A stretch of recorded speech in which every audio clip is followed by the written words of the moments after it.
भारत माता की। मैं देखना चाह रहा था गोवा के युवाओं में कितना जोश है। लद्दाख के बराबर है कि नहीं है? So with your permission, Bharat माता की वंदे वंदे।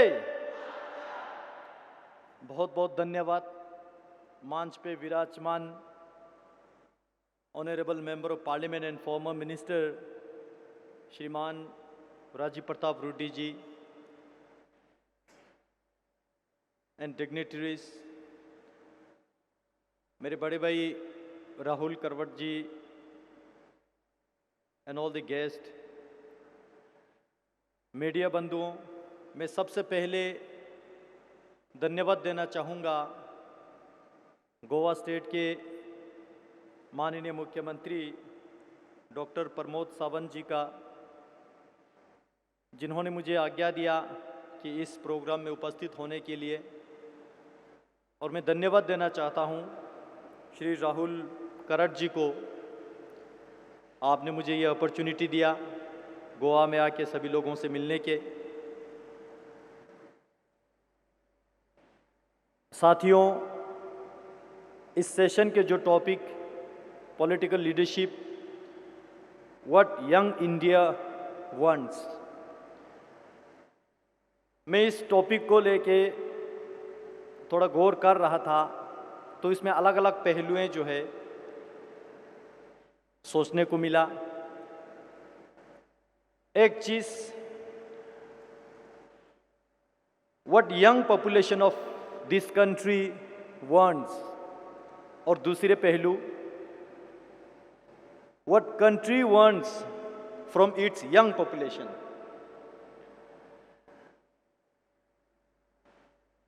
स्वामी विवेकानंद जी ने एक प्रेरणादायक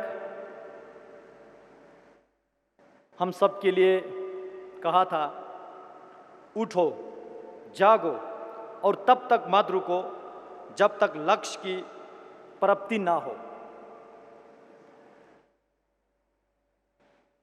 मैं समझता हूं ये युवाओं को एक प्रेरणा जगने के लिए, अपने अंदर एक युवा शक्ति को जागरूक करने के लिए स्वामी विवेकानंद जी ने कहा था। और मैं ये भी मानता हूं, जिसको हम युवा कहते हैं, यूथ कहते हैं, ये केवल एज फैक्टर नहीं होगा। युवा माने एक जज्बा, युवा माने एक जोश, युवा माने एक मोटिवेटेड स्पिरिट, युवा माने केवल खुद के लिए नहीं बल्कि दूसरों के लिए, देश के लिए कुछ करने का जज्बा। और जिस जज्बे के चले इस देश को हम कैसे आगे बढ़ाएंगे। साथियों, आज इस 2021 में हम आजादी के अमृत महोत्सव पूरे देश भर में मना रहे हैं, लद्दाख के टॉप से लेकर गोवा के बीच तक। इस आजादी के अमृत महोत्सव में हम सबको ये मौका मिल रहा है देश के फ्रीडम फाइटर्स को धन्यवाद देने के लिए, उनको याद करने के लिए, उनके कंट्रीब्यूशन को प्रणाम करने के लिए। लेकिन एट द सेम टाइम हमारे फ्रीडम फाइटर्स ने इस देश को आजादी तो दिलाया, लेकिन देश में बहुत सारे सिस्टम से जिससे हमें अभी भी आजादी पाने की आवश्यकता है। Young India wants freedom from unemployment, young India wants freedom from poverty, young India wants freedom from corruption, freedom from terrorism, freedom from casteism. और ये कहां से आएगा? कौन दिलाएगा ये? क्या हम भगत सिंह जी को वापस आने के लिए इंतजार करें? क्या हम हर क्षेत्र से, हर तबके से, हर मजहब के वो बड़े बड़े शख्सियत दोबारा वापस आने के लिए हम इंतजार करते रहेंगे, या इस जिम्मेवारी को हम अपने कंधे पे लेंगे?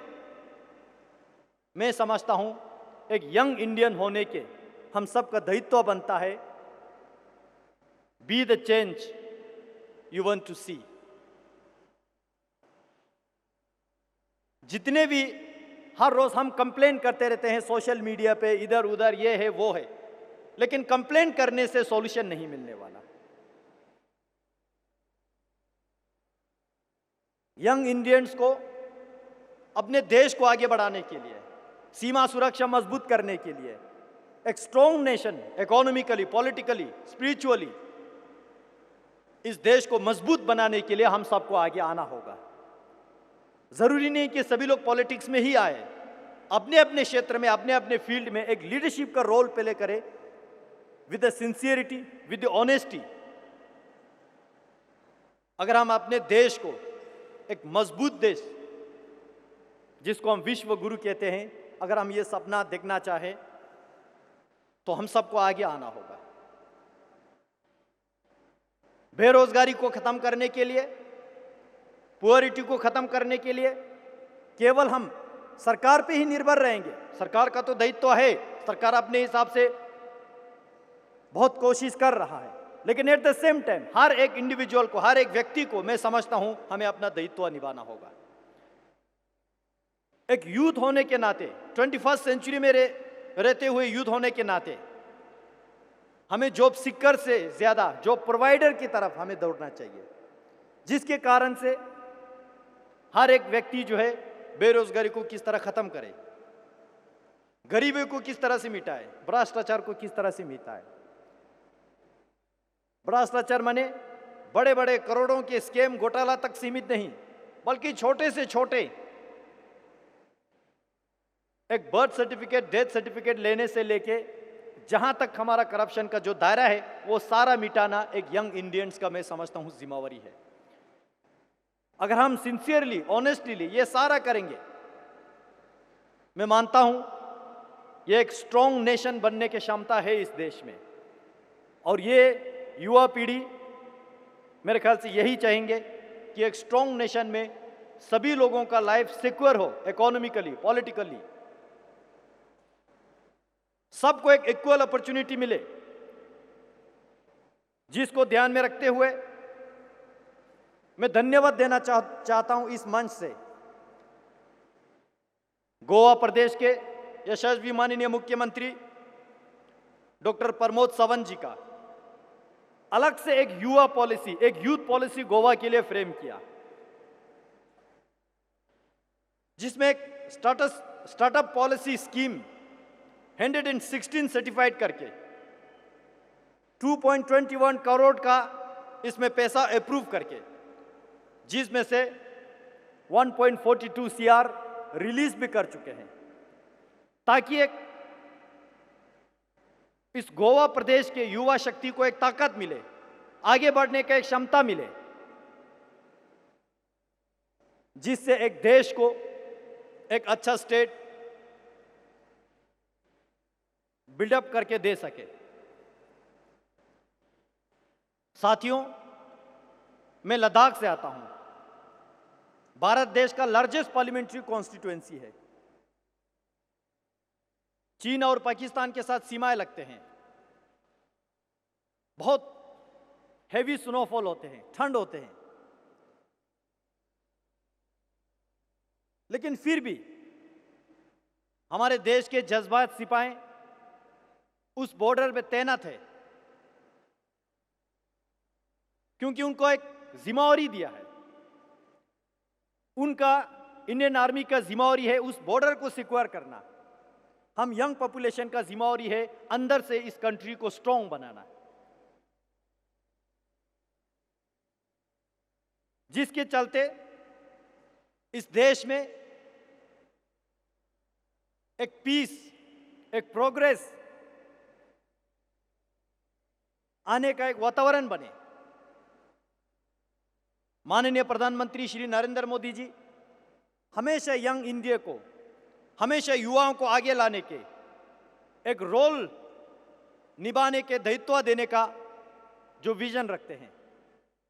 जिस तरह स्टार्टअप पॉलिसी लाया, जिस तरह वोकल फॉर लोकल का नैरेटिव दिया, जिस तरह मेक इन इंडिया का नैरेटिव दिया, ये केवल नैरेटिव ही नहीं है, बल्कि इस देश के हर एक युवा शक्ति को हर एक बुजुर्गों को, हर एक महिला को, हर एक सिटीजन को एक ताकत देने का काम हमारे माननीय प्रधानमंत्री जी कर रहे हैं। अभी केवल प्रधानमंत्री जी ही करते रहेंगे और देश की युवा पीढ़ी कुछ नहीं करेंगे, ऐसे नहीं चलेगा। मैं मानता हूं हर एक युवा पीढ़ी को अपने दायित्व निभाना चाहिए, जिसके कारण से ये देश पूरे दुनिया में एक मॉडल देश बने। मैं इसी के साथ यहाँ पे जितने भी लोग आए हैं, आप सबको बहुत बहुत धन्यवाद के साथ जूले कहता हूँ। लद्दाखी में हम जूले कहते हैं, जिसका माने नमस्कार, गुड इवनिंग, गुड मॉर्निंग, सभी चीज़ के लिए जूले कहते हैं। मैं इस मंच से आप सबको जूले के साथ प्रणाम करता हूँ। बहुत बहुत धन्यवाद।